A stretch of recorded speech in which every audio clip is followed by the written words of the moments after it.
How are you? How are you? How are you? How are you? How are you? So now, welcome back to the channel. Now, this is I think, episode 6 of Albo and Omera podcast. So Omera is still missing in action. He'll come. But we have to continue. The show has to go on. Now, today is hot, yes, and we have quite a bit to cover. Of course, I'm going to start with the Epstein files. There is a Kenyan connection somewhere there in the Epstein files. It's just millions of documents have been dumped, so we can't go through everything. We just go through what I think is important or relevant, and then we have, let's see, let me just check a quick one. Then we have, yes, an update on the Kenyans in Ukraine. Now there's someone who they've reported as died in the front lines. So we are going to check that.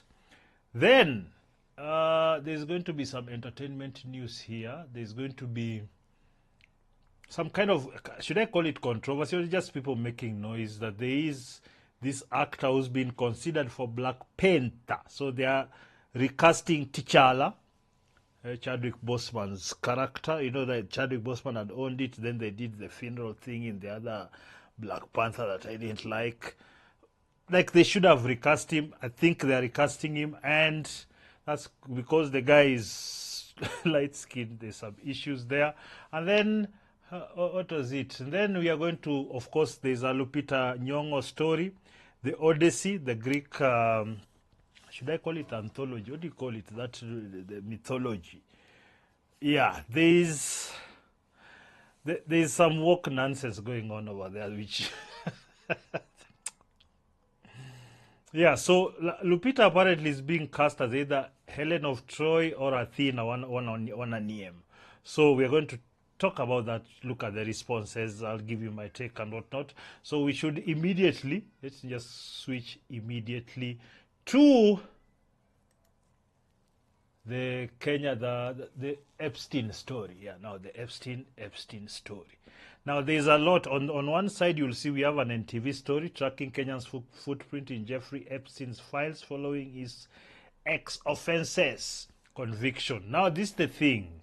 There is a lot. I spent a bit of the morning today going through the various connections, the people. You find out this Mamdani fellow from New York, the mother is connected. There's something with Trump. There's some email with Elon Musk. There's, of course, Bill Clinton, Bill Gates, Prince Andrew, princess from Middle East. I'm telling you, our elites are extremely degenerate. Our elites are something else. Now let's listen in to what NTV is gonna say. It's a report here on that footprint. Then I'll give you my take on that as we continue. Meanwhile, as you walk in, please subscribe to the channel, like the video algorithm. That this is something I'll be doing Monday to Friday. So we are continuing Monday to Friday, 10 to midnight. I want to see if 9 is better, but it depends, because a lot of the times my work is not done before 10. So like I left the gym, I ran, had to shower, now to make it to 10:30. Yeah, you know. Anyway, let's listen into what NTV, let me put full volume there, has to say. The recently released Jeffrey Epstein documents have sparked global conversations about the convicted sex offender's international connections. Tonight, we examine mentions of Kenya that have appeared in these files and the questions they've raised. To be clear, these are references in emails and contact lists. No evidence has emerged linking Epstein to any criminal activity here in Kenya. But the mention... Now, maybe I should have said this before. A lot of the documents that have come out, it's just communications, people saying I'll do this to the person and what. Some are personal, some are allegations. So it's not concrete, but it's safe to say that there's a lot of degeneracy. There's some that plainly show that something happened. So some that need additional evidence to, for it to be believable. But in general, this guy had his tentacles everywhere. It was like I was just seeing Middle East, Kenya, Africa, somewhere in West Africa, China, I don't know, India, I don't know, everywhere, UK, everywhere. So you see, when people talk about cabals, these cabals, yes, all these people know each other. In fact, it's very disturbing that maybe, it's designed that way. But anyway, let's continue. Have drawn attention to Kenya's ongoing struggles with child exploitation and whether Epstein's network extended to East Africa, as NTV's senior reporter Catherine Nyongo tells us. Among the millions of pages released in the Epstein case files, several references to Kenya have caught attention.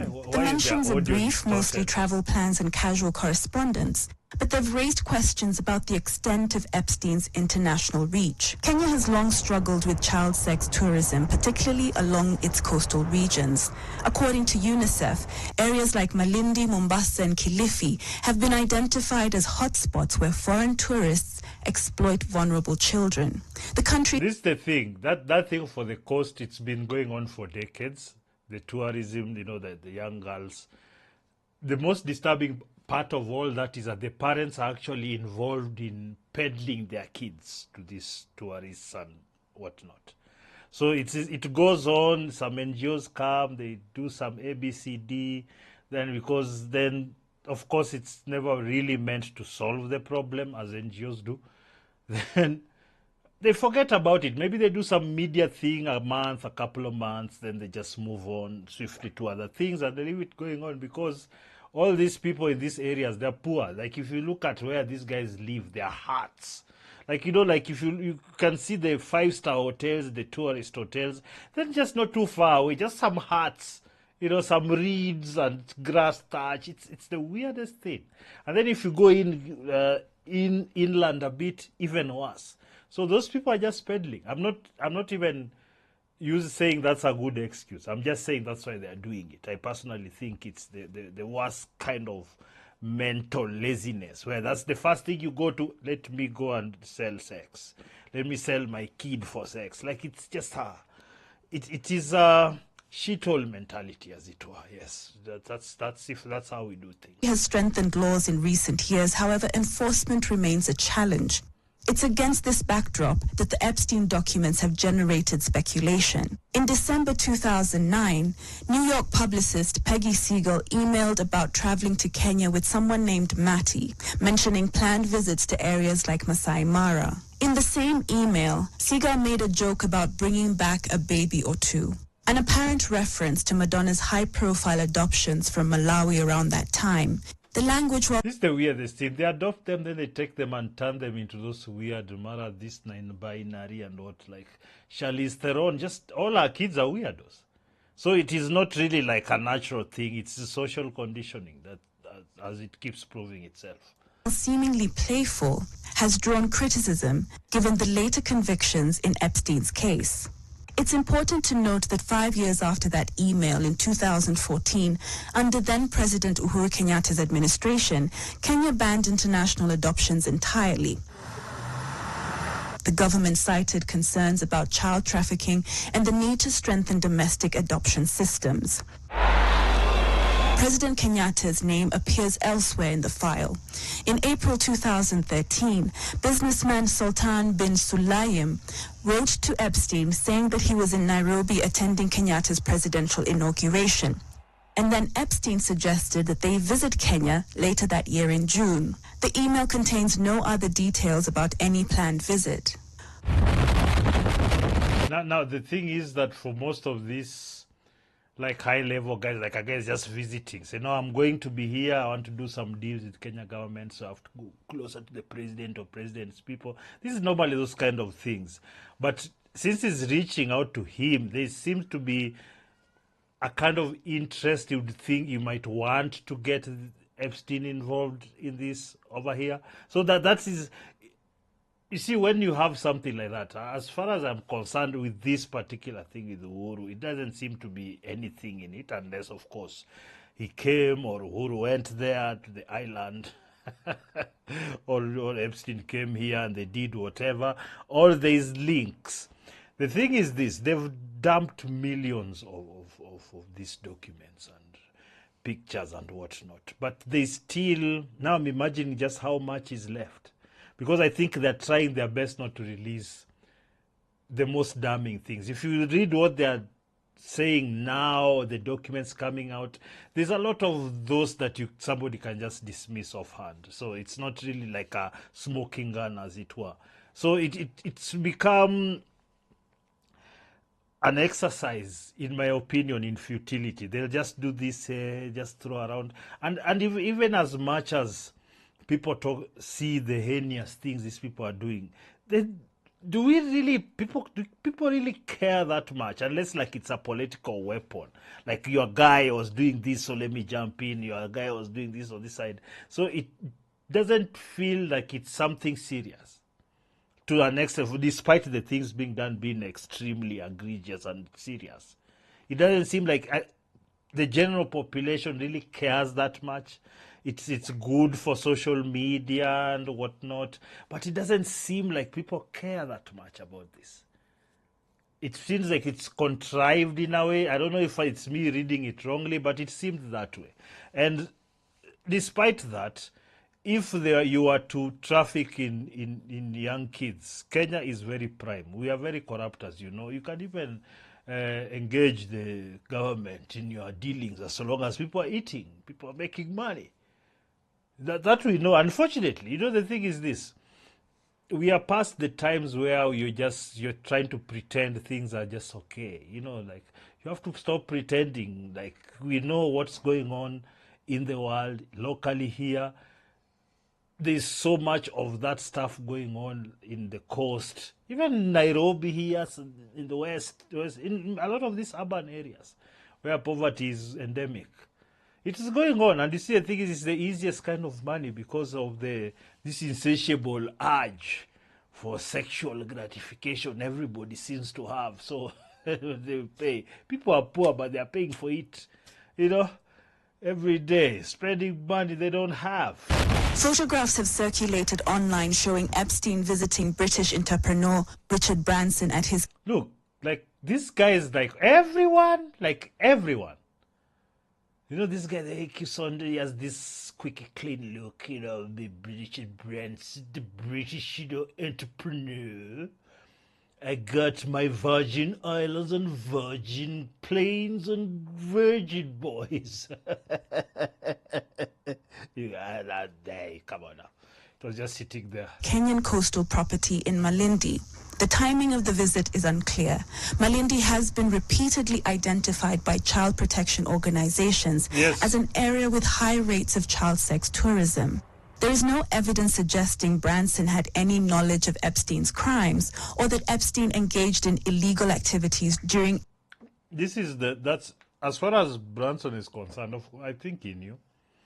Just that this Epstein guy seems to have his fingers in everything. So they're dealing with something, he's dealing with some other thing that is connected to some other person. It's just so they entrap each other. Like you do the thing, I saw you, I recorded, I think the other one. So they entrapped each other, so they see it cool. That's why it's so difficult to just release everything, because I think everyone is in there. The presidents from across the world, princes, kings, celebs, business people, I think we need a cleansing. These people have to remove all of them. Those ones that are going to jail, they go to jail. Those ones that have to be buried and up to here and let ants eat them. There's many things we can do, cleanse and then. But you see, the problem we have with this power. The next batch of people that comes in, same degenerates. As long as culturally things are going on as they are, nothing will change. Because all those people come there and then they'll want to really now fulfill their own fantasies.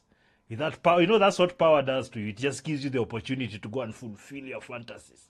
So if you're sick, and a lot of power seems to make people mentally sick, well... Any Kenya visit, Epstein's contact directory seized by authorities also contains the contacts of Cookie Gallman, the Italian-born Kenyan conservationist and author of I Dreamed of Africa. All these people, all these images we have of the media of these people, it's just all fake. That's why I keep telling you guys, all this NGO activist stuff, it's all fake. These are just manufactured paper tigers. If you just look, just surface, just one layer beneath, you'll find the grime. You'll find their real characters there, and you will not like it. You know, that's why a lot of the times, you know, that's actually one of the reasons I started doing these streams. I just pick whatever is going on and I try to give my insights, because I do believe strongly and with good evidence that, because I've worked in industry, entertainment, media for a long time, we know how people are being manipulated, and we know how messages are structured.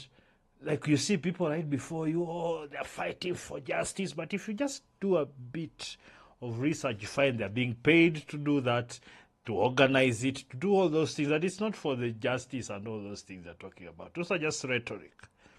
They really just want to create a setup that they can make money for decades, just being paid. Yeah, we need to fund the intergovernmental women and boys, you know those ones. Young, we need Gen Z to job creation and the rhetoric. That's the rhetoric. He just told this is the poverty eradication program. Just calling something that doesn't mean it's that. Most people fall for that. I understand why. But just because a government names something, like they're meant to do something, don't take it for what it is. Just know that they're looking for the easiest way to make money for themselves and their peoples. If you are to make something so that they do, maybe you'll get something. But generally speaking, they're not concerned about that. Gorman, now in her 80s, has been a controversial figure in Kenya, facing conflicts with local Maasai and Samburu communities over land rights. She was shot and injured during clashes in 2017. There's no indication... No, these are these white people who come around saying they want to conserve the thing, then they lock out the natives so they can... Their rich friends can come and enjoy that and give them millions of dollars to continue living nice. You can brand it what you want, conservation, what it is, quadron off a section for yourself, put some your special animals and make sure they are there when people do the trip, they can see them. You do your own national park and tourism. You're saying, no, it's conservation. Yeah, sure. Of the nature of any relationship with Epstein, or whether she even knew him personally. Several of the emails reference visits to rural areas and Maasai communities. Some contain language that seems to characterize African communities in ways that suggest an exploitative mindset. In one exchange, Epstein responds to Seagal's mention of visiting a mud hut by writing, "You will be amazed by the aroma." In another, Seagal jokes about Maasai warriors and Somali pirates. I have nothing to do with Jeffrey Epstein. I threw him out of my club many years ago because I thought he was a sick pervert. And I guess I turned out to be right. But you know who does have? Bill Clinton, Larry Summers, who ran Harvard, was with him every single night, every single weekend. They lived together. They went to his island many times. I never did. Why are most of those people not like front and line? I've been seeing like they've been putting a lot of the Trump stuff there. It's very little, honestly, it's very little. But like Bill Clinton and Bill Gates and all these people, it's a lot. Like they were going there a lot to do the thing that they were doing over there. What we have are fragments, emails about travel, a name in a contact book, photographs of visits. What we don't have is evidence of criminal activity in Kenya. According to Kenya's National Crime Research Center, an estimated 1 to 3 children per 1,000 experience sexual abuse in coastal tourism areas. The government has... I think it's higher. Yeah, I think it's higher. Established specialized police units and are working with international organizations to combat child sex tourism. This thing, there's a lot for this stuff. Like in America, it's absolutely insane. it's like there's a lot of how do we say, there's a lot of perverts in that country, and I think most like the European countries, there's a lot of these people, and you see, you keep on hearing there was conspiracy theory, these people do this and that, then every day just some new stuff comes and like, oh yeah, the conspiracy theories were right, again and again and again. Okay, so at African Human Africa News, Sahara Wire, Africa human trafficking routes. Epstein files touch on Kenya, Tanzania, and Senegal extensively. Kenya has been mentioned multiple times. It is the conduit for human trafficking. Yes, we have very lax laws here and enforcement. Children from Ethiopia, South Sudan, Sudan, Somalia, and other parts in the region are trafficked through Mombasa. It's very easy. Like this entire place is a shithole. There's nothing going on like solid, like you have a society that's working that can prevent such. So then the poverty. Yeah, Malindi, Kenya coast is a PDF haven. I don't want to say the word because the word there, because YouTube goes berserk. Jeffrey claims he knew the Kenyan president very well. Did he? I'm in Nairobi attending the inauguration of Uhuru Kenyatta as president. So this is what we had before. It doesn't really indicate that. That's why you see when people, you gotta have to like read these things through, because a lot of people want to add some spice. So their thing becomes a bit more, watchable, like a bit more drama. So the self-proclaimed billionaire from Kisii County, Kenya Prince, is named in Epstein files. For real? This is very gay. Looks very gay. Very gay. It's very gay behavior. 5 years. So Guy has been talking a lot about. He's been shifting his. I even saw him working out. Very nice. You should need to remove that subcutaneous tissue. It's too much. We are pamoja. Now, ironically, the hater. Okay, so what am I reading there? What was I reading? Now, what do I need to? So let's see. So let's just go through. We've had this. I think this is the same report we were listening to about the extent of Epstein's international. Yeah, so that's the one.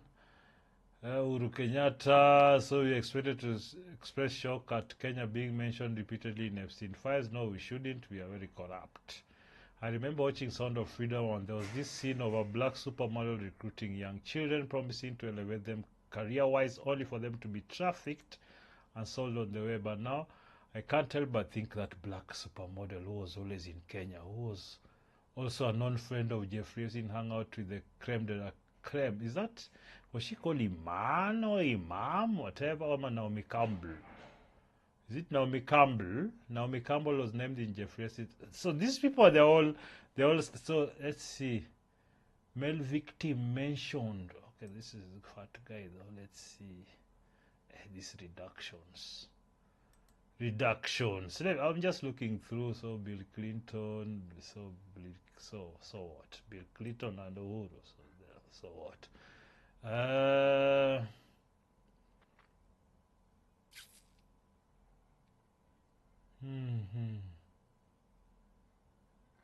Yeah, so there is that. So I just, what is this? Later, it appears to show former Prince Andrew on floor with female. By the way, the royal family removed the name Prince Andrew. They just said, no, we've removed your name. So there's a long thing here. I'm not going to read that. Come on, dude. I'm not going to read that. Sawa. So yeah, so that's that. I don't think there's really more. There's a lot more. I might I'll leave a link to some videos that I thought were covering it more extensively. So there's a lot international. If you're interested, I'll put that below. I think that was by Asmongold. There's this American streamer called Asmongold. So he did like a 2-hour long one where he went through a lot of stuff. So I might put that there. I'm not going to do a 2-hour Epstein video. I mean, no. So we're going to listen into this guy, Voidzilla. So he has a bit. So I'm not just going to leave you just empty like that. So let's listen in. Some of these guys have done more research. They've connected a few more dots, you know. So let's see. Files, and it is incredible. Huge bombshells about some of the most powerful people on the planet. I can't believe they let some of this stuff out. I mean, it is stunning. Honestly, one of the biggest lies we've seen is the idea that the FBI could possibly come to us and say, not only is there not a client list, there was no credible evidence that Epstein blackmailed prominent individuals. Guys, we're about to see planned blackmail to one of the most powerful people on the planet, and that is Bill Gates. Listen, there's a lot we're going to get to, but we have to... Bill Gates was doing too many trips there. It's a weird one. I believe part of the reason he got divorced was that. I've heard the wife say some weird things. You know, like when she was saying that she saw the Epstein said you shouldn't hang out with him, but then she said it is like it was an issue. Start with probably the craziest 3 million documents. Which is Jeffrey Epstein emailing himself about Bill Gates. Now, if you don't know, Bill Gates and Epstein had a relationship post-2008. That's a big year. You're going to hear a lot today. Because 2008 was the time that Epstein pled guilty for soliciting of somebody under the age of 18. He was a predator at this point. Everybody knew it. Now, eventually, Bill Gates would get divorced when all of this came out. Melinda Gates said it was part of the direct cause for the divorce. She said she met Epstein and said he was evil. He was evil personified. Oh, thank you. So you have to understand, this is like Bill Gates' kryptonite. He's one of the richest men on the planet. He's got this huge philanthropy arm. But this relationship with Epstein has been a huge problem for him. The philanthropy arm has been used by Bill Gates to get into markets, to sell his products, to also launder his image. That one should be obvious to everyone, especially when he came around. I don't know what he wants to do, and then the government gave him some kind of immunity. I believe it was cancelled, but what's that? Like, these guys would sell us down the river if they had a chance. Like, the guy was given immunity. What was he going to do? We were not even told what. The guy is a scumbag. I'm telling you, Bill Gates there, and Epstein, I don't want to Gates Foundation money. I'm good. Let me just eat my Madondo. I'm good. Jesus appears to have known that, because in 2013, Bill Gates appears to be distancing himself from Jeffrey Epstein. And Epstein seems to have a problem with that. He says, I assume the dedication to our relation went both ways. Larry has now asked me to recommit to a confidentiality agreement. Basically, he's got to shut up about his relationship with Bill Gates. And this is where the blackmail starts, and it comes in the form of, like, if I were you, I would do X if I were the type of guy that you should be. Yeah. He says, in that regard, I suggest I buy you the house that you had your heart set on. In addition to 5 years of severance, we'll buy you out of the investment contract we agreed upon, 30 to 40% of an $100 million partnership for $30 million in today's terms. That's what I would have done had I been in your shoes. Then he lays out what he has on Bill Gates, or what he says he has. Quote, to add insult to injury, you subsequently, with tears in your eyes, implore me to delete the emails I had regarding your STD. Your request that I provide you antibiotics that you could surreptitiously give to Melinda, and the description of your I mean, this is insane.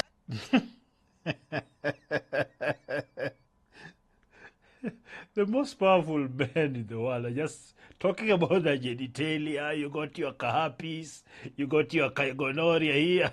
Oh my goodness. Like, see, maybe it's because we don't have this level of power and money, is it? But no, I don't think so. I do not think so.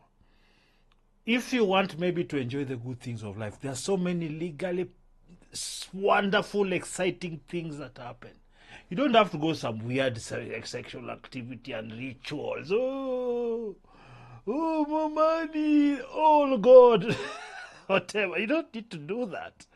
Especially when you've been given, when you're a builder, you manufacture things, you have products and services that the world uses, you're making money hand over fist. Like, it's so weird to see these people behave like this. Because say if you wanted women, you can have a harem, and they'll be like, fine, maybe I'm Bill Gates number 16, I'm fine. Yes, I'm okay. My Bentley is here and my mansion. I'm fine. It's and if you want just the most exquisite women you can get, but no, these weirdos, you have to do it. For me, I'm telling you, I was blackpilled towards like a lot of these powerful people, our politicians, the rich guys, the world leaders, World Economic Forum. Then you realize they're all just thieves, just weirdos and thieves, just doing the worst things in the world, but somehow thinking, you need to be inclusive and, you need to, like, shut up. Shut up. It was completely insane. It's like basically laying out in text form, I would give me millions of dollars, and I can't believe you're asking me to delete the message where you were going to give STD medication to your wife without her knowledge. I mean, it's complete. It's crazy. It's just completely obvious what he's doing here. It's just a nudge, nudge, wink, wink. Here's what you should do. But now that coming out after Epstein's death, this looks really bad for Gates, obviously, because you usually wouldn't blackmail somebody for something that's... There's a way Bill Gates just said, yeah, now he's dead. So, like, the way he was asked, the way he responded, it was the weirdest thing. Although I have to be honest with you, I don't think this Epstein fellow is dead. This guy is everywhere. He's friends with friends, acquaintances, business partners with everyone.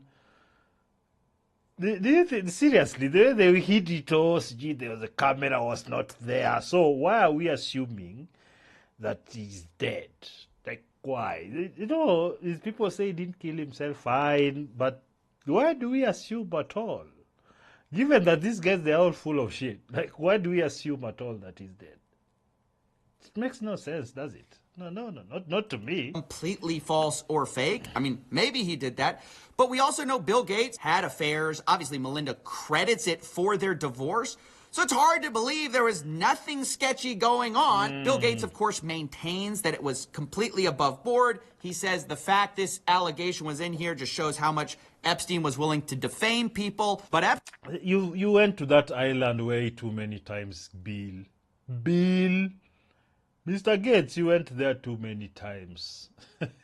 Epstein lays it out. He says he helped Bill get drugs in order to deal with the consequences of sex with Russian girls, facilitating his illicit trysts with married women, and to being asked to provide Adderall for bridge tournaments. Look, guys, this is exactly what we suspected the whole time. Epstein was providing services to rich people and expecting payment via blackmail. Now, you might say, and it's true, that we don't know that Epstein ultimately sent that version of... And Epstein, there's no way he's not involved with all these secret service agencies, the three-letter ones, except Mossad is long. CIA or Mossad.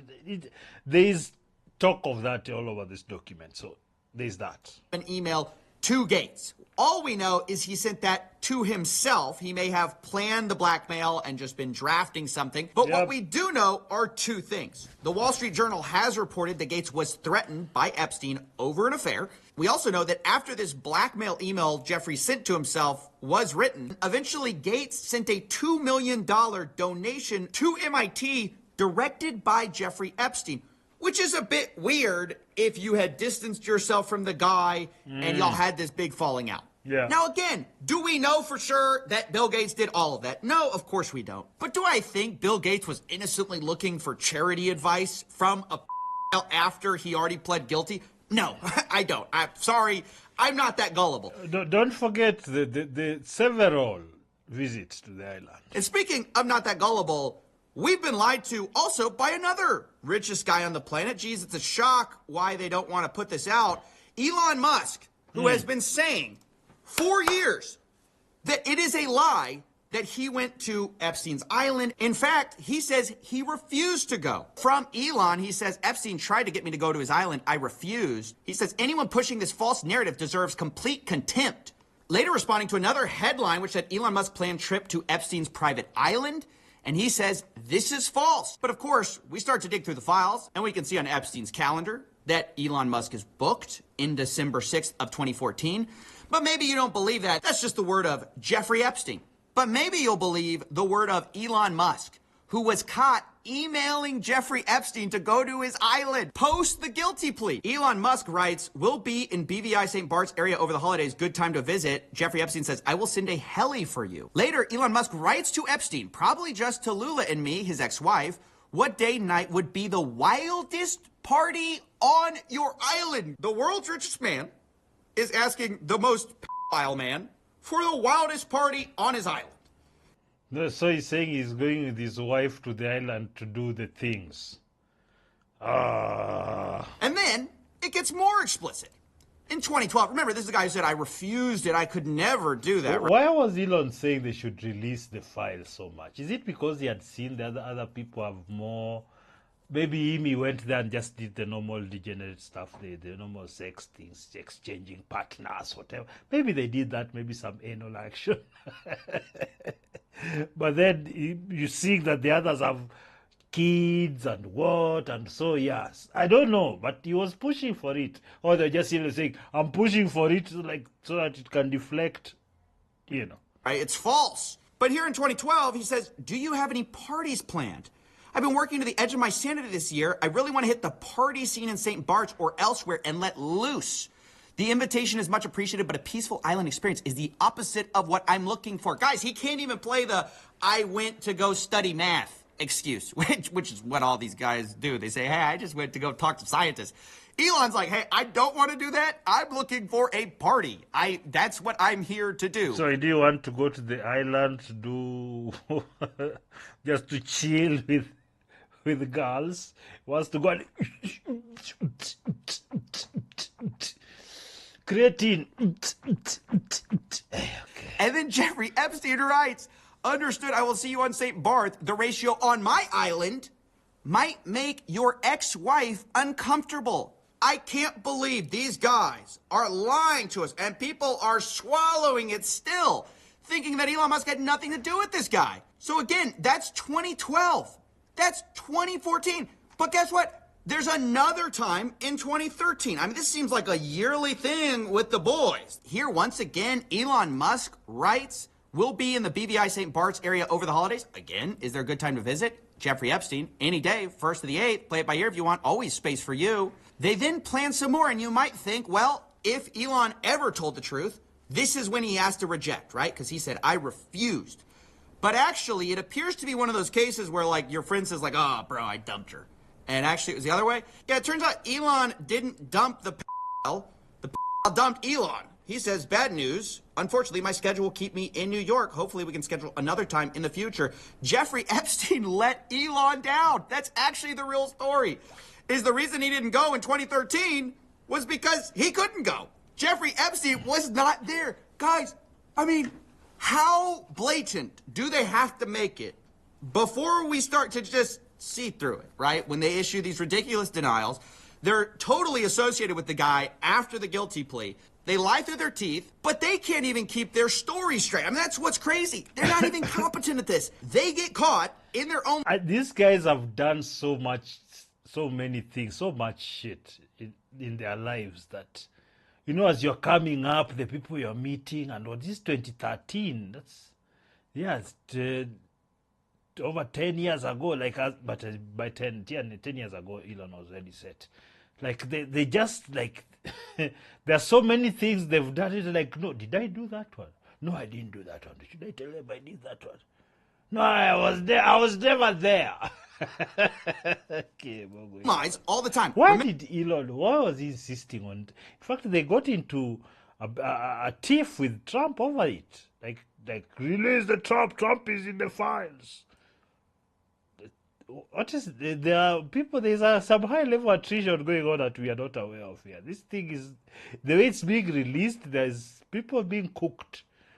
You got the back, and we don't know. People are being cooked. Remember, the FBI's official story was they didn't blackmail. Well, before we even had these files, Howard Lutnick was on the record calling Jeffrey Epstein the greatest blackmailer ever. So how come Bill Gates and all these other people could hang around him and not see what you saw? Or did they see it and ignore it? Or no, they participated. Right. That's what his MO was, you know, get a massage. And what happened in that massage room, I assume, was on video. This guy was the greatest blackmailer ever. Interesting. Okay, so Howard has a different perspective. Now, if you don't know, that guy, do you think he's just telling the truth there? Even this guy who's contradicting the official narrative, this guy literally lived next to Jeffrey Epstein. This guy who's like, I'm going to tell the truth. Those guys participated.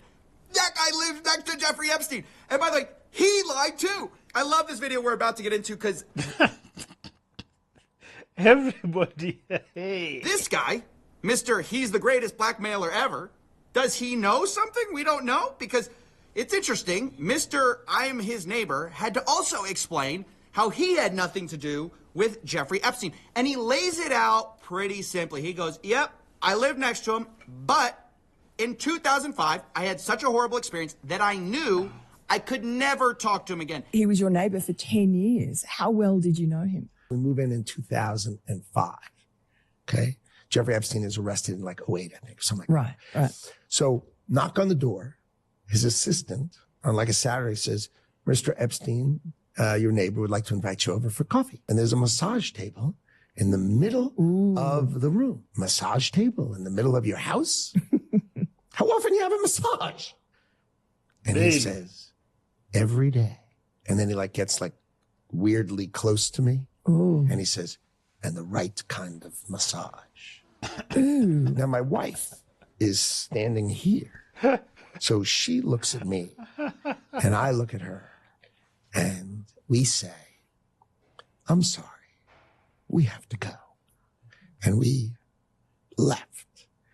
And in the 6 or 8 steps it takes to get from his house to my house, my wife and I decided that I will never be in the room with that disgusting person ever again. Well, he couldn't be more clear, could he, right? He says, hey, I may have been his next door neighbor, but I met him once before the 2008 guilty plea. Remember I said that was a big deal? And we got invited over, and it was like 5 seconds, and we left, and we realized he was a creep. We were out of there. He made this rude, lewd comment in front of my wife. I would never go see this guy. He makes it super clear he's gross. So I was never in the room with him socially, for business, or for even philanthropy. If that guy was there, I wasn't going because he's gross. These other guys, they may have participated. They participated. But Howard Lutnick, he could never. No. He's too good of a guy. Well, guess what we found in the old emails? Looky. It's Howard Lutnick writing in to Jeffy Boy in 2012. Hi, Jeff. We're landing in St. Thomas early afternoon, planning to head over. Where are you located? What's the exact location for my captain? Does Sunday evening for dinner sound good? Is this the guy you said made a lewd comment to your wife and, oh, I could never be in front of him. He's gross. Guess what the next email is? My boy's wife messaging in, saying we're headed towards you in St. Thomas. Later, the subject line, Jeffrey Epstein. Good morning, Howard. Jeffrey wished me to pass you along. Nice seeing you. They clearly met, and the guy is just lying about it to your face. I'll leave this video down below so you can watch. He has some really good videos. This Voidzilla. Now, ladies and gentlemen, this is the state of affairs when it comes to the ruling class in this world. And you see, this, a lot of people want to separate. No. They also, among the ruling class, they have their own subordinations and what. We know how it is, the first world, third world. Yes, we know. But then when they're doing business together, because like third world, you can still get millions of dollars, you can still touch a few hands, can still grease a few hands in the West. And of course, they have to meet for these parties. You know, us Africans love to party hard. If you some punani there, the better. But then we also started indulging in all these other things that these people are doing. So Voidzilla, I just wanted to give you a more full picture, fuller, it's not full, just fuller of what is going on with this story. There's going to be more coming out, but I don't know if there's any political will that any of these people will go in or they'll be indicted. No, this is not going to happen. Everyone is touched who means anything in ruling and business and what, even a bit. So it's not going to. Nobody's going to suffer any consequences. Maybe public embarrassment as is going on right now. But other than that, nada. Now let's go to this family. There's this guy I had gone through yesterday. Is it the day before yesterday? The last stream I did on Friday. I passed through this guy called this particular set of pictures. So this guy is Clinton Nyapara Mogesa. That's a Kisaki name. So this guy apparently he was how do we say, he was a security guard in UAE, is it Qatar or Ananiam? Then this deal came of going to fight wars over there in Russia. So by then it looks like Akisi like crazy. So that's the, at least the synopsis of this. This is what I have gathered from the information that's out here. So let's listen in to what Jeff Koinange and the lady friend journalist talking head there are going to say about this. Then I'll give you my take as it was Riateri village in Bonchari. Now, in other news, Riateri village in Bonchari in Kisii County is mourning after a young man who left home in pursuit of a better life abroad was reportedly killed in Russia under unclear and disturbing circumstances. The family of 29-year-old Clinton Nyapara Mogesa says he left the... Let's be clear. If you're in Russia, there's no unclear circumstances. It's a war zone. Let's stop creating some mystery. There's a mystery, as I, Jeff, will tell you shortly. But he died. He was in a war zone. I mean, that's what war zones are for taking lives. Allah. Village in 2024 headed for Qatar, clinging to a promise that his journey would one day lift his loved ones from poverty and despair. And as Crispin Otieno reports, Kenyans have demanded answers on the shadowy masterminds alleged to have lured desperate youth into Russia, leaving dozens of families across the country broken, grieving, and without closure. Take a listen. Without closure. For the past 24 hours, social media has been awash with painful images of yet another Kenyan said to have been killed in the ongoing fighting between Russian and Ukrainian forces. It has emerged that the youth at the center of the latest tragedy hailed from Bonchari in Kisii County. On Sunday morning, we left Kisii town to trace the family of Clinton Nyapara Mogesa to Riateri village in Bomariba. Here, grief and pain is raw.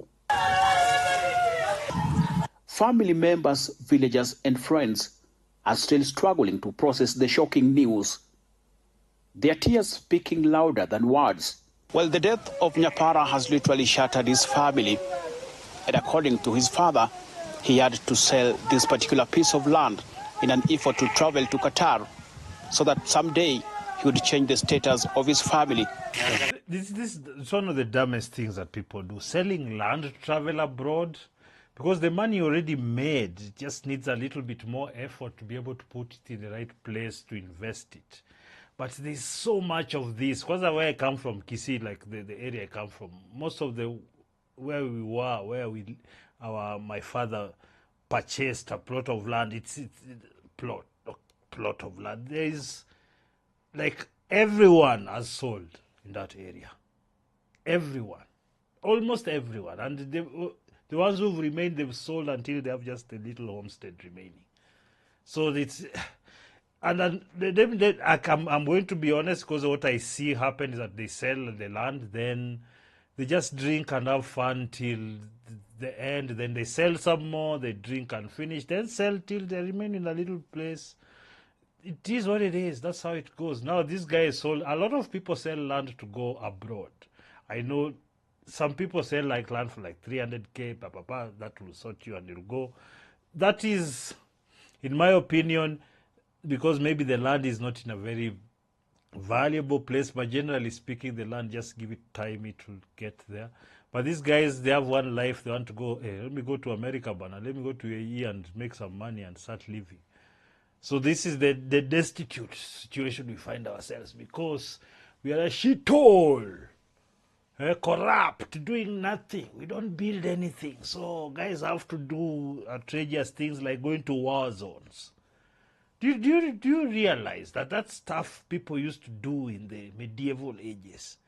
To go be a mercenary. Of course they're there, but you see, that was like a thing. Now you're like, okay, let me go fight. Let me leave home and go fight. There's money there, 1.4 million. Now here, the money was like 700K before you go. And when you finish your tenure, you come back. I don't know if it's 10 your time there. You come back, as you're coming, you're given the other, so it's like 1.4. So in 1 year, 8 months or thereabout, it's 1.4 M. For most guys, they'll never see that money unless they do that. Even the 700 Gs. So look at a place like this, if you have 700 Gs, you can do a lot. You can do some serious farming here. That's serious farming. That's why I'm saying, like, the land is cheap. It's a lot. If you wanted to do some high, and then the soil is good, or you can make it better, then the climate, everything is good. But anyway, that's the mentality we have as Africans. You just sell your assets and you go and become a watchman somewhere. Unknown to them, the journey would lead him far from Qatar into a foreign war zone. The family says they were never informed that Clinton had traveled to Russia. But you see, there are pictures of him in Qatar doing watchman duties. So he obviously went there, then went here. So they're here, cool guys, they're doing army things. That he had been recruited as a soldier. Nyapara ndio kitinda mimba katika hii familia. Tena ndiye alikuwa kitega uchumi kwa hii familia. So his last born, and you are the older ones. You do something else, bwana. You look healthy, like Joel. You see now, anyway. Kifo yake ilitushtusha sana kwa sababu mara ya kwanza alienda Qatar, tena tukakuja kukasikia ameenda Russia. That's what I meant. He had gone then, so there is no like he thought he was going to Qatar, then he was diverted. You see that news article? No. He went to Qatar, and I believe in Qatar he got another chance. He was told there's more money this side, so he did that. That's my assumption, at least from what I'm hearing here. Ni mgonjwa sukari. Nyabara ndiye alikuwa ananipeleka hospitali, ananinunulia dawa, ananisaidia kila kitu tu. Yeye ndiye alikuwa tegemeo langu. Nyabara ndiye alikuwa jicho yangu. Naomba serikali iingie katikati, inisaidie hata buroti hakuna. Her voice trembling. See, they've sold, like they just have maybe the thing remaining. There's the other older brother there.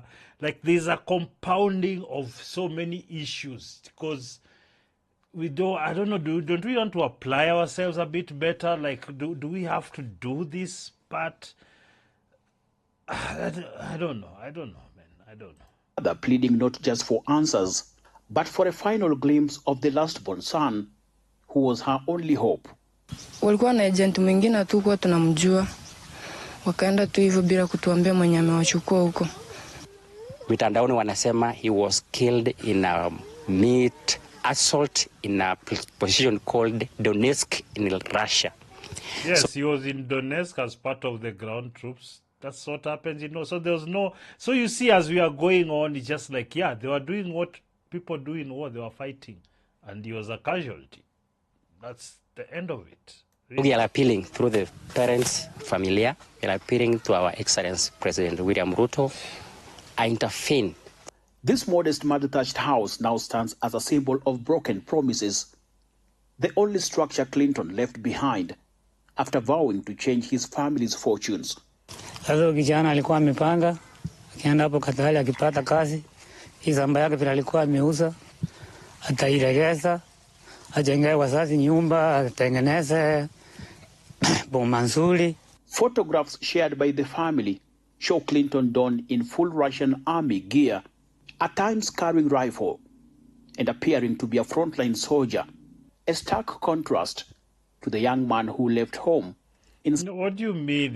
You went to hustle, and this is part of it. You went to do security, then we need to stop with the narratives, man. These guys don't have opportunities here. They are willing to stake their lives to go and try and get something. So this, I don't know what. Yes, you feel bad for the family. That's normal. That's what but this is not, in my opinion, a problem that we are solving, because we are not creating any jobs, and we are always just we are voting the way we are voting, and the same people, same bullshit, the same shithole behavior. So this will continue into the foreseeable future. He appears to have been a security guard in Qatar before he joined the Russian army. Who and what is convincing these young people to go to war? Really? Like, who is this? His nickname is Mr. President, KGZ. KG, Transport Logistic Warehousing. Are you an imbecile? Don't you? They are going there because there's nothing to do here. In my opinion, they already have a setup there at home. They had some land and what. They just needed to come together, do the thing, improve technology, business, land. They needed to do that, but no, this is the other option. And also, of course, the local conditions for business are horrible and horrendous. So even if you are doing something, you might lose it. Also, they are there because there is nothing to do here to make a living. Mr. President, KGZA, blah, blah, blah. Russia lost this war a long time ago. Anyone who has followed the conflict knows that Ukraine has defended its thought. Steve, you're an idiot. You don't know anything. You see, all these people just talk. What do you mean? They lost? No, they've taken the land they wanted. Donetsk. What was it? What is the other one called? These places where it's majority Russia. That one is taken. And it's not going back, by the way, to Ukraine. Mr. Steve. Cheer up, Steve. Cheer up, Steve. You're very dumb. Go and read some more. Can we summon the ambassador of Ukraine? No, you can't. They didn't listen when they were being told to go to Russia and Ukraine. When they were told not to go, some of them have death wishes, unfortunately. Yeah, you're a woman, you don't know what people have to do for money, so shut up. This could be you can go open your legs somewhere in town and get. These guys, they don't have such. Avoid these countries, otherwise, no, you are signing your death warrant. Not necessarily, you might come back and make money.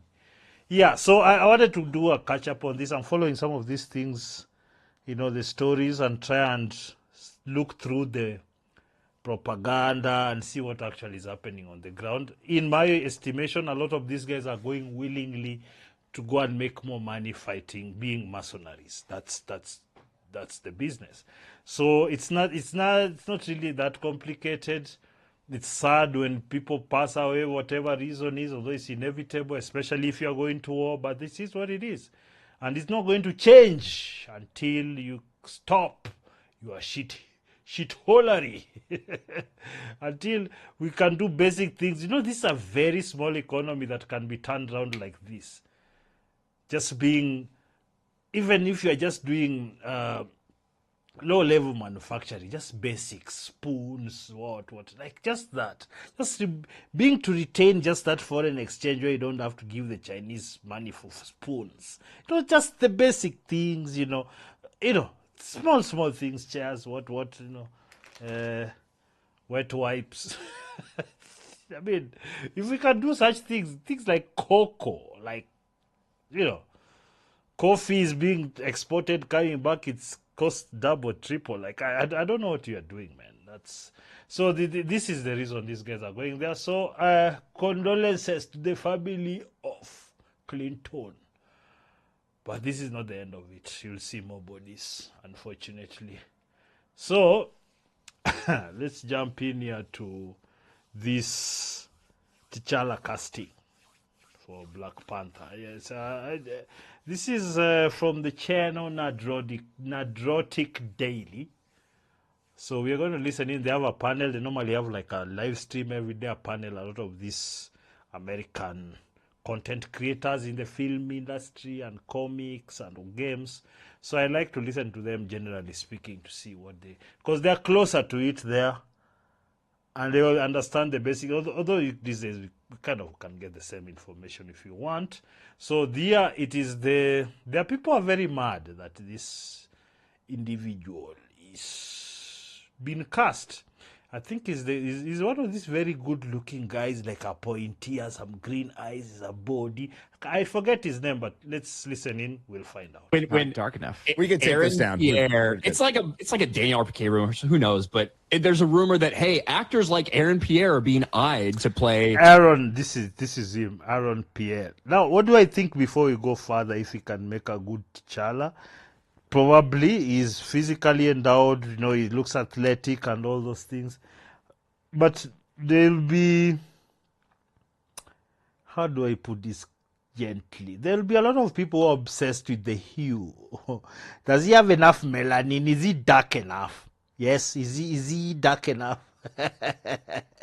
we can have that argument. Is he dark enough to be Black Panther? You made a woman Black Panther, so what are you going to tell us if he's black enough? In my opinion, he can fit the role.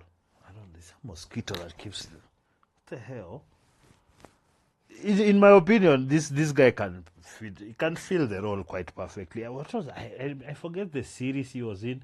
They're trying to bring him in as a new like action figure action actor. In my opinion, I think I'm not convinced with the acting talent. It's there, but it's not like, oh wow, like this guy is really good. I think he depends more on how he looks than the actual acting talent. I hope he can get better. I'm sure he can if he's under good directors. He can become better. So this is the guy they are talking about. So T'Challa in Avengers Secret Wars or something, and black people had a fucking meltdown because he's not black enough, because he's biracial. Light skinned T'Challa with green eyes. I think the F not. I'm telling you, black Americans are obsessed with skin color. They've been infected with that wokeness. They can't help it. It's a sickness. I'm telling you. There's nothing they talk about that they don't filter through that. Like, I'm black, so everything I have to filter. I don't even know what that means. That's why we have so many like problems with them when we are trying to deal. You know, so like because they always have these hang-ups of skin color. Just. How black is he? Well, according to them, this guy cannot be. He's light skinned, but I mean, he looks the part. We don't want no light skin N-word for T'Challa. We don't need no yellow skin, green eyed, light skin. Like, it was crazy. You tripping, bro? You tripping? They have been asking for, and rightly so, T'Challa to be recast. Like, I've been asking, that's what they should have done instead of exploiting Chadwick Boseman's death in a fucking sequel that was god-awful that ended up being a movie about an isolationist ethno-state trying to keep out an illegal alien invasion. Oh, must be nice. If you don't understand what they're talking about, it's like the kind of, how do we say it? Because Hollywood is so woke, they talk about the immigration. No person is illegal. Those kind of stupid things. This particular Wakanda, if you watch this Wakanda Forever, they had where these guys are invading. They are like Latino, Indian, brown-looking people. They're invading the ethno-state of Wakanda to try to get in, and they are being stopped. So they are trying to draw the juxtaposition between the actual U.S. immigration problems with it. Anyway, it's because of Hollywood were being a bit silly about it. That's why. Why did they open their borders up, eh? Yeah. I am with black people. I am with you. I am on your side. T'Challa should be dark-skinned because it wouldn't make any sense in Wakanda, in this isolationist Wakanda, for him to be biracial. However, you're the... Yeah. That's the thing. That if you're to be pure about that, fine. But they've done too many. So they're showing you here the people who've been changed to deep black, from white to black, from woman to man. From it's I've actually hated it. I can't lie to you, especially when they do this white to black swaps.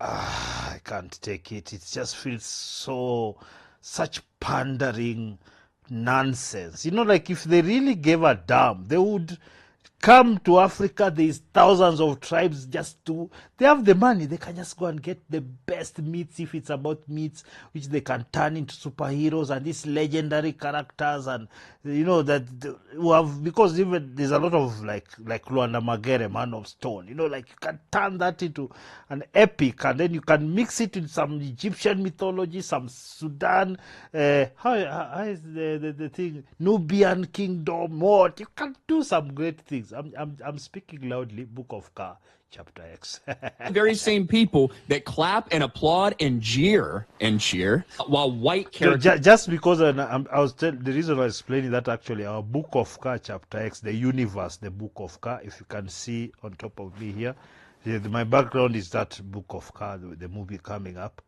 It is based on African mythology and legend, and it's science fiction. So you have that environment of that kind of sci-fi environment, but it's also populated by African mythology and legends. So it works very well because there are many stories that we have not touched, and I'm not expecting Hollywood to do that. I'm expecting us to do that. So we have taken the mantle. The others will come, but I think you have to do something stupendous first, then people can jump in. That's what we are working on. Get replaced and get race swapped. Like, if you're sitting here advocating that, well, of course Idris Elba should play James Bond, of course this guy should play this white character. You know, like Netflix doing Zuckerberg, the story. Sure. You can't be upset when somebody gets cast for Black Panther. You don't think it's quite the right color. Like, it's just the hypocrisy of all that I find hilarious. Who was the Maybe kid? they just have high standards. Who was in F1? Who was the kid in F1? Damson Idris? I think he would have been a good. I don't know. I think because this guy he was actually quite good on F1. He was really good. He is the lead right now. Like, I think he would be a good everyone Black Panther. thinks will be the next Black Panther. I think he would be a good. He'll need to put on some muscle. Of course, that's what they can do. Hollywood these days, you can do this. There's ways to do it. Yeah. Black Panther. As long as somebody else wrote it and directed it. But Killmonger, I saw that one tweet of the girls like, Killmonger's like my kind of, he's not actually a villain. And they're like, actually he is. Yeah, he kind of is though, yeah. Genocidal. You're thinking the Jordan same. wins the Oscar. Killmonger's coming back as Black Panther. I always, like, from the moment Chadwick Boseman passed away, I said what they should do, because everybody did love Michael B. Jordan as Killmonger in that overhyped, overrated Black Panther movie. I said what they should do is just recast, use Michael B. Jordan as Black Panther, and don't explain anything. Say anything. Just do a recast. Whatever. And people would have accepted it and gone with it. You mean like they did with Harrison Ford? As General Ross, like they change people all the time. So. Only character. They've recast plenty of people, right? Even other black characters. Ruffalo, Rhodey, right? They've done this all the time. But for Chadwick, it's always how you do it. It's whether the person fits in without having to think twice, because it's a lot on the actor and the director, and the script, to make sure that works, but they can't do it these days. I don't think the talent they left in Hollywood, all those woke degenerates, they can't do anything. They might wonder, is it too misogynistic? Is it too muscular that it's misogyny, patriarchy? They're just silly things. So they put some androgynous looking characters, or they make a woman act more than as a man more than anything else. So what they don't see is that the more they show women to be the women who are powerful and good and whatnot, to have mostly masculine characteristics, what they are telling us is being female is inferior, right? Yes. If you want to be like a man, I mean, what are you saying? Boseman, they didn't want to. Because women can fight too. Oh, women can do no. To monetize his and to milk it. The first trailer we see Man, I hated this scene. They were just trying to extract everything from the guy's death, and the way he died such a heroic death in real life, that is. Like, he had cancer and he never really made a fuss about it until it was like inevitable. Like, nobody knew. Like, he just he shot the movie with it, finished. Like, he shot a lot of the movies he was doing, the last movies he was doing before. Like, come on now. And then these guys, just the ghouls, they came, give us his blood, his life essence. Nothing came out. Just rule for Chadwick Boseman. Yes, it's T'Challa, but it's really about Chadwick Boseman. Yep. They wanted to use your emotional connection to a human being who died tragically. Cancer, and I have right? so much respect for Chadwick Boseman, the way that he went out and him hiding that and not wanting sympathy I'm not and alone. wanting to I'm not continue to alone go in and this. inspire kids, go up here I'm to not Children's alone. Hospital when he himself has terminal cancer and Man. is dying. Like it's an inspiring thing what Chadwick Boseman did and how he decided to deal with that. And they wanted to use that to line their fucking pocket. And you see these guys with they brought the Siri, whatever, and lesbian haircut. Now she's going to replace the man. Even the fight scene at the end with the Indian with the flying feet. That character, so cringe. Pocketbooks. They are complete and total scum. Absolute scum. And Yeah, remember, I it was agree. controversial at the time. It isn't now. To even bring that up when the movie Yep, came out. yep. I mean, we did it, but it was obvious. That's Hollywood. They don't actually give a shit about your because They don't give a fuck about you at all. They care about what makes them look good and what makes them money or I don't know. They don't care about what makes them money anymore. What makes them look good? What makes them look good? They don't even look good doing it. I mean, the thing with this the way a lot of these stories are being told, how people are getting the jobs, is that you have to follow a certain ideology to even be in the consideration. And for that purpose, there's been a lot of mediocrity that's been pumped into the industry. There's been a lot of bad stories told because the writers are not competent enough. The directors are not really important anymore, so they don't really hire competent directors. They're giving people who've done a couple of short films or so huge $300-400 million budgets, $200 million budgets. It's ridiculous, and it's all based on equity and diversity and what, but really the diversity they're talking about is just diversity of just different colors. If you're different sexuality, color, but not really personality, your thinking, your ideas. No. Just all look the same, but look different, but think the same. That's the mantra. Makes them look good. Optics, mate. Speaking of comic books, let's talk about James Gunn. James Gunn likes to talk about. Let's talk about. I should have transitioned with. Let's talk about James Gunn's favorite subject, James Gunn. James Gunn. His wife being fucked by other men. Yes. These guys are so self-absorbed, man. Like even the big names.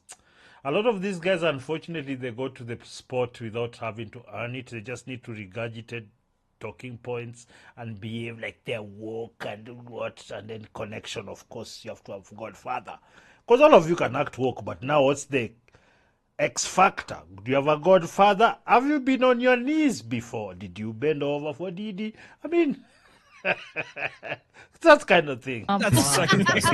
James Gunn, who absolutely That's his favorite pastime. James Gunn, who absolutely reads every fucking comment online, every comment on his videos. He is there he is terminally online, and this guy Googles his name. He is the dude. He's got the. So we're just going to listen for a bit. I don't know if they've moved on to other things, but let's just for a bit then. The Google alert set to it. He is the co-lead of the DCU, and he's like mixing it up with people online. And remember when he took over, Ryan? Let me tell you, if you give me that the budgets they have and already those just the comic books, you can't fail. You can't fail. You have to actually be illiterate to fail. You have to be dumb artistically, and then you have to be a bad business person. You have to have all the bad attributes to be given ready-made stories just to adopt to a cartoon or a live action. You have to be horrible at your job to be given $100, $200, $300 million to make that, and you choose not to make a good movie knowingly. When you're telling people, it's diversity and inclusion, and you need to have this gay guy there, and this black woman here, and this one. Like, you do that intentionally while you massacre the story, the themes, you massacre the characters. There's no real good storytelling. The characters are not compelling. The storylines are not compelling. We can tell what you're going to do, why you have that androgynous-looking, lesbian, trans-looking person there. We know. It's not interesting. It's bad storytelling by a very narcissistic, self-absorbed people. Not very talented, unfortunately. Me, a guy like this, let me be honest with you, a guy like this, no respect, zero. I can't respect this guy, the amount of resources and media and what he's gotten to get one goddamn thing. Like, you can't, these people are mediocre. They are not supposed to be here. They have too much, they have been given too many resources and they still fail. A lot of people have next to nothing and they're still making quite grandiose things. I'm not saying Book of Ka, I'm just saying, like, generally speaking. Like, maybe he should probably not do that anymore. Well, you know, he's still doing it, and he obviously saw all the criticism of Christina Hodson, which she deserves, by the way. Big time. Yeah, she's written 2 films that have cost the studio what? I'm going to be nice with the estimate. $200 million, $300 million? Yeah, these are the people are given the roles without having to earn it. So they moved on from that. So I thought that was interesting. I knew it was going to cause problems because of his skin color. He's not dark enough. They probably should make him just for the... I don't know if... I like the guy. I think he has the look. I think he can, if he can pull the role, most people will not even think about how light skin he is. They can still darken his skin if he's really the guy. But the guy of F1 also, you know, it is what it is. So that's that. So let's finish off with Chris Nolan and the Odyssey. So there is, I don't know if it's now, is it Lupita is going to be in the Odyssey. And people are saying she's going to be Helen of Troy. You know, the one they were fighting over. You know, even if you watch, what is that Achilles one called? Today I'm blanking out. Anyway, that's the movie. So having this, they've been doing this a lot. They're putting black people with Vikings in that time. It's just, I hate it. But they just don't seem to learn. It's like this weird thing. And it's Christopher Nolan, who has mad respect from many people. But then it's like they can't help themselves. Oh, he had to put her. You know, they've already created this. Oh, if you don't put a black woman, we need diversity. And they created the quotas, by the way, even for the Oscars. They created the quotas. The quotas, you either have this number of people there or nothing. So, this Helen of Troy? So, Elon Musk, of course, Christian lost his integrity. I agree. So, historical Helen of Troy versus Hollywood, so there's that. So, this, you see, every time, like, I see people talk about, oh, there are black people. Yes, they were, but they're not like, they were slaves, most of them, or gladiators, or just traders, but they didn't have, there are very few had, like, big positions, because it was the Romans, the Italians, those people. So there was a lot, because the Mediterranean is right there. There's Egypt there and the other African and places there. There are people coming up to trade. So there was a lot of mixing. You know, most people don't have that kind of image of what it was like at the time. But then the mythology surrounding the Odyssey is purely European based, and the person should be white. There's no Helen of Troy, Lupita, one of the darkest women in Hollywood, being Helen of Troy. Like, why can't you, Lupita, why can't you just like pick up Luanda Magere and do the thing, man? You can get $5-6 million and come throw it down here like a problem. And it will be great too. You could actually do some very great Luanda Magere stories. You could incorporate a lake god who is the father or something. Like, there's so much. I've thought about this story for so many times, where he came from, and then even my bro in Book of Ka, where Luanda Magere is in, where he comes from. Like, it's just, like, you can do so much with such stories, but no, they have to go, let's just put this black woman in this white story. Like, man, this is just insulting everyone. They don't care. So that's why, me personally, I like, they can do they can do what they want. So Lupita Nyong'o rumored as Helen of Troy in Nolan's Odyssey. Elon Musk slams director's integrity. I am going to agree with Elon Musk there. Let me see here. So Elon has said that. So yeah, in my opinion, if he does this, is a lot of these people, I think they have to eat a humble pie. You're not really that great, Nolan, if this is what you're going to do, that you capitulate. So yeah, we're going to read at geeksandgamers.com. So these guys, they do reporting entertainment industry. So that's that. So a rumor that Lupita Nyong'o is playing Helen of Troy in Christopher Nolan's upcoming adaptation of the Odyssey is getting attention from all corners of social media, including ex-owner Elon. So, according to rumors, Lupita Nyong'o could play both Helen of Troy and Clytemnestra in Christopher Nolan's The Odyssey. You're given such a legendary story, and these people are just too, they're not artists anymore. These are activists and politicians wannabe, and like, they're not artists anymore, man. These people, man, like, why? Like, what's the point? Like, doesn't Africa or black people have stories that they don't have to take seconds on white characters all the time? Like, Lupita, people like you should be really, you've been talking about your diversity and inclusion, but all you're doing is taking part in these shams, these scams. If you're unfamiliar with the Greek myths that informed Homer's epic poems, the Iliad and the Odyssey, and surrounding literature, Clytemnestra and Helen share a mother, Leda. However, while Clytemnestra's father is Leda's husband, Spartan kings Tyndarus, Helen was said to have been fathered by Zeus, the king of the Greek gods. Zeus was a langa. Zeus likes going around just impregnating everyone. I like those mythology. I can't lie. The fact that they humanize most of their gods, that they have that lust of humans, and what we do that with, like, Christianity, and what the God is a jealous God. It's there, but it's a lot less. Like the Greek mythology is a lot more interesting. Yes. Hey, what can I say? In terms of movie story, what are we talking about, man? Can't touch Greek mythology. In terms of, like, if you're comparing it with Christian mythology. Yes. Now, while father blah blah, so the king of Zeus. As such, Helen's beauty is unmatched throughout the world. Yes, they had that thing of the girl with the best white lily skin. She's also the catalyst for the Greek conflict with Troy. Yes, that's what I was saying. Like, okay, as Trojan Prince Paris absconded with her, causing Menelaus and Agamemnon,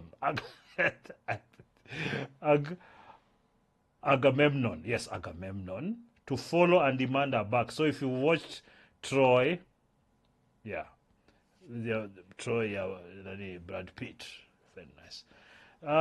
Demand her back, triggering the decades of battles that would follow. As such, she's known as the face that launched 1,000 ships. So by your logic, then Mel Gibson is perfect cast as Nelson Mandela as well, because good actor. So this one is saying, I hate how every casting of Helen, let's see what this person, I hate how every casting of Helen becomes a hot or not debate, while really just want to avoid that altogether and say Lupita is good casting. She has the talent and powerful presence to pull it off. This casting made perfect sense to me right away. Austin, why are you gay? I am become dyslexia, the destroyer of tours. Yeah, all these are these woke idiots who think they are smart and more. I am really, like, very artistic and visceral, and I know I'm, like, deep. Yeah, just pandering scumbags. How? I mean, how? Like. So that's all. This is so that's what the guy was saying. That then you could say that by your logic, Mel Gibson is perfect cast for Nelson Mandela because he's a great. We can't do these things. We can't continue doing these things. Then having these white woke people trying to tell us that this is how you should be represented, and they refuse. By the way, when you want to listen to real black people tell them the stories of Africans, they don't want. No, that story is too misogynistic. It shows blacks as not very good because they try to sanitize us. We just really victims of circumstance. We are not really bad people. In fact, we never do anything bad if it wasn't for white people. That's the thinking. Like they've infantilized us to a point. They just decide, okay, no, we are just going to put some. Anyway, Lupita, make your money, but I'm going to tell you, I don't know if it'll make $1 billion, because this is one of those movies that should make $1 billion. Christopher Nolan, it's already like the Greek mythology that a lot of people already are aware of. And then, anyway, some people are just going to, how do you say, they're just going to abscond it just because a lot of movies have failed like this. So let's just listen to a bit of this bullshit from this. No one is illegal on stolen land. Yeah.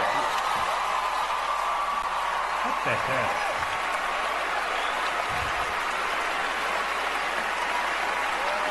What is going on? Jesus Christ. No one is there. So we are going to listen a bit of this Grammy cringe, then we close this sharp. So this is Billie Eilish. It's some effeminate gay guy. No one is illegal on stolen land. By the way, she has a house in millions of dollars in California. Also, there's a tribe that lives there. She can start. Look at this today. Look at this. These people are just empty, just bland, just like they've destroyed everything that is good with art in the West. And because all of us we took from there, now it's like, look at this fake. I'm telling you, there's nothing I hate more than pretentious artists, because they're not really good artists. They're all just fake.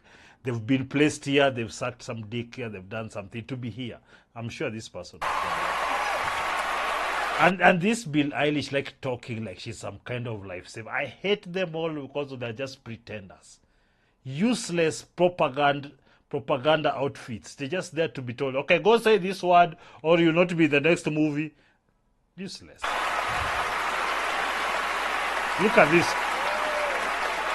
Yeah, she's really said something deep. No one is legal.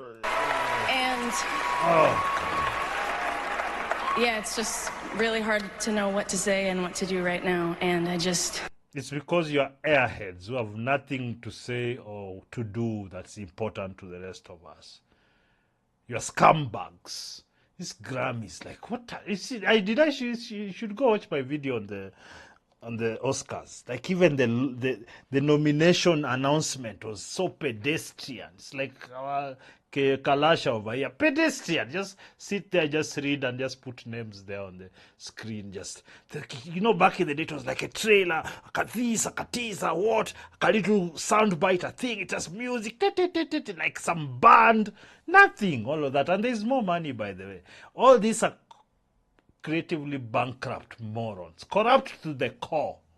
Billie Eilish. Pure kabisa. I feel really hopeful in this room, and I feel like we just need to keep fighting and speaking up and protesting, and our she's doing none of those. She wants the poors go to the street and get smashed so that she can come virtue signal at some award thing, award event. I'm telling you, I have such celebrity activism fatigue that you've never seen before. It makes me ill because it's such bullshit. It's such lies and propaganda, and it's just political bullshit all the time. And these are the people, if you see their lives, these are the people who try to tell you that they're the moral arbiters of the world. These degenerates who are doing the worst things on the planet. Epstein Island visitors. voices really do matter, and the people matter, and Shut up. I say sorry. So I'm sure she said some slur. So she did all these people, they're like teenagers. They keep just saying fuck. You know, oh, fuck. Then they think that's, oh yeah, I said so. I hate them. They're not even cool. They just look weird. They're just mentally retarded, weirdos. Just. I'll make movies, I'll do, but I'll never. Me, these people, no. I've already seen from far. Let's do our thing. The world is big. We don't need these people. They're destroying everything that's been given to them. You cannot simultaneously believe that, one, all borders are fake and should not be policed, and two, that land can be stolen. So if you're open, no borders, so anybody can walk in, so how can they steal your land? This is one of the most brain-dead beliefs a person can hold. Yeah, but you see, the woke people don't have to explain anything. They just say whatever. And then they just clap. Racism and white supremacy. They just say the buzzwords. Just get on with the buzzwords, finish, get a standing ovation. I wish you could watch the Ricky Gervais thing. Let's watch the Ricky Gervais thing real quick. Ricky Gervais.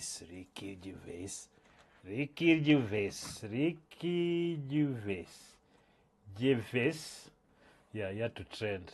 Because of that, he had to trend. Just wait, let's see. If you win, yeah, that's the one. So this is the thing. Let's listen. Film executives in this room are some of the most important TV and film executives in the world. People from every background, but they all have one thing in common. They're all terrified of Ronan Farrow. He's coming for you. He's coming for you. Look, talking of all you perverts, it was a big...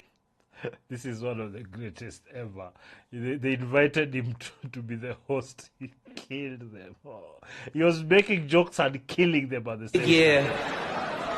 It was a big year for paedophile movies. Surviving R. Kelly, Leaving Neverland, Two Popes. Shut up. I don't care. No one cares about movies anymore. No one goes to cinema. No one really watches network TV. Everyone's watching Netflix.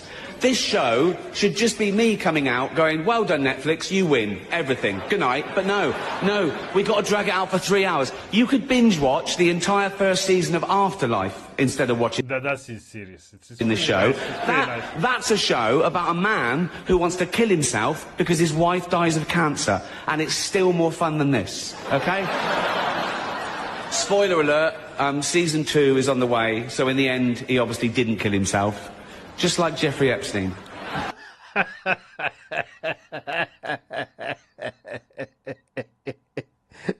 Oh, this was so good. Shut up.